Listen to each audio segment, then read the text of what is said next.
একই সময়ে দুই মিছিল এক জায়গায় মুখোমুখি, আর তাতেই উত্তপ্ত হয়ে উঠল পাহাড়। খাগড়াছড়ির চেঙ্গিস স্কয়ারে ইউপিডিএফ পোষিত ও ইউপিডিএফ গণতান্ত্রিক দুই পক্ষের ধাওয়া পাল্টা ধাওয়ায় রণক্ষেত্রে রূপ নেয় পুরো এলাকা। মঙ্গলবার সকাল 10:30টার দিকে ফ্যাসিবাদ বিরোধী সরকার পতনের 1 বছর পূর্তি উপলক্ষে দুই গ্রুপ পৃথক মিছিল বের করে।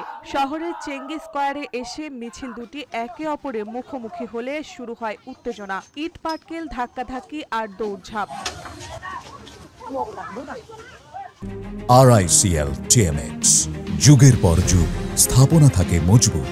ইউপিডিএফ প্রসিত গ্রুপ দাবি করেছে প্রতিপক্ষের গুলিতে আহত হয়েছেন আদানি চাকমা নামে 60 বছর বয়সী এক নারী। সংগঠক অঙ্গমার্মা বলেছেন, আমরা শান্তিপূর্ণ কর্মসূচি পালন করছিলাম, হঠাৎ গুলি চলে।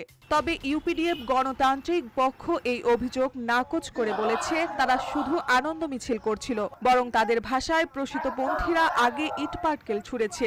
সংঘর্ষের পর শহর জুড়ে অতিরিক্ত পুলিশ মোতায়েন করা হয়। খাগড়াছড়ি সদর থানার ওসি জানান, পরিস্থিতি নিয়ন্ত্রণে রয়েছে, তবে গুলির সত্যতা এখনো নিশ্চিত হয়নি।